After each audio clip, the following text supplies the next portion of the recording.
The video I'm about to show you is extremely emotional. You don't even want my baby out like this. I do. Can I see it, the pacifier?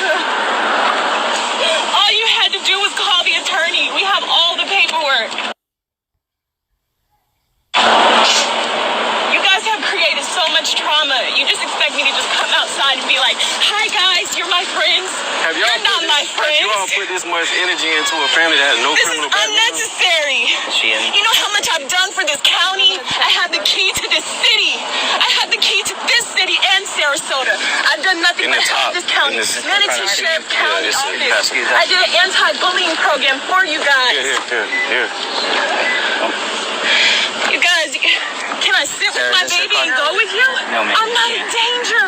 I'm not a danger to my baby. You're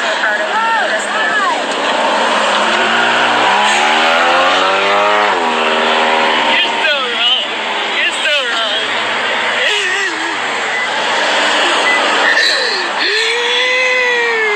David, just call me when you guys are done at the hospital and I'll let you know about The blanket.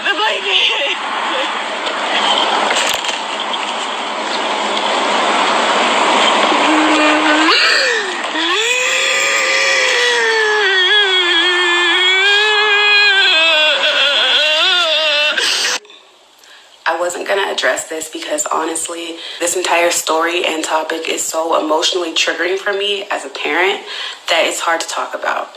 But it needs to be talked about because it's happening more and more often, and this woman's story needs to continue to be shared until her babies are home. If you've never heard of medical kidnapping, this is what it looks like, and it's becoming more and more common. Good parents and healthy, happy children are being separated for no reason at all. I'm going to try to put this story into my own words as best I can from what I've been following. Saisha took her son, Amin Raj, to the hospital to get checked out and possibly get some fluids. He had just been weaned from breastfeeding, and I think he was a little dehydrated, which is completely normal and natural in the process of trying to adjust from no longer breastfeeding. While at the hospital, instead of offering Saisha and Amin Raj the help that they came to the hospital seeking, the hospital lied. They claim that Saisha declined a B12 shot for her son, which she has on video at the hospital stating that she never declined that. What did we do?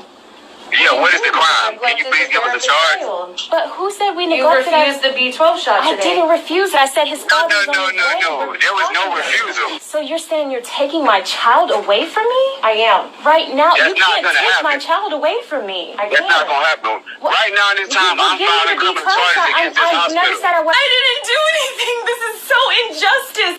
They basically told her, this is happening, we're taking your son, and you just need to get over it. That was back in March. At the time, Saisha was pregnant with her now 2-week-old baby. This is the baby that you see in the video who is also being taken from her for no reason at all.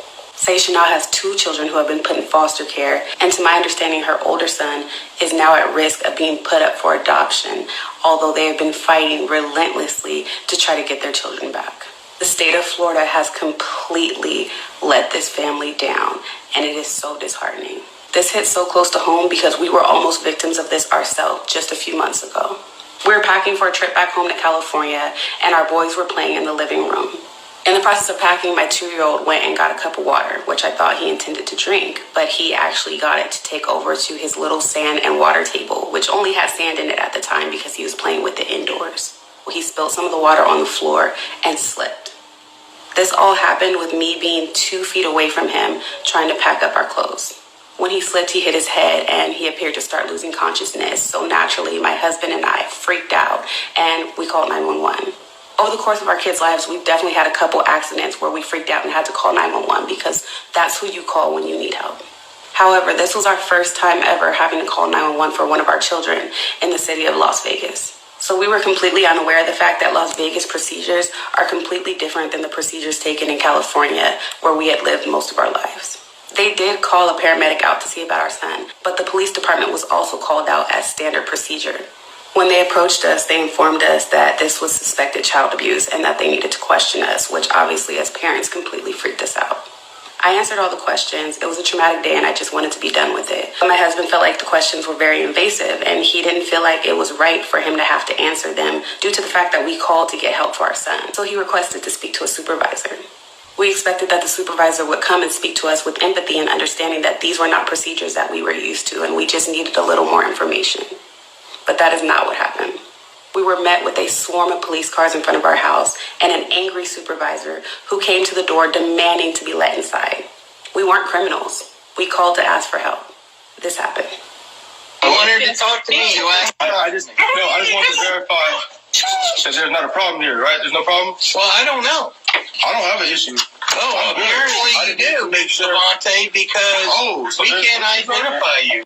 Well, you won't be going to the hospital right now, and I'm having CPS in custody of the child till we can identify the parents. I'm sorry, Which Sergeant. right now we have to identify. He claimed that he was taking our children under the grounds that we were withholding information that they needed to verify whether we were actually the parents or not. And since they could not verify that these were our actual children, they were going to be placing them in custody, which is not true. Because if you remember, I mentioned I fully cooperated with the initial officer and gave him all the information he was asking of me.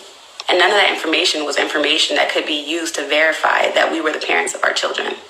They never requested birth certificates, medical records, anything. I'm literally shaking right now sharing this story because it still triggers me to the core to this day. I am still terrified to take my kids to the hospital, for my kids to have an accident, and God forbid have to call 911 because I realize that they're not always on our side.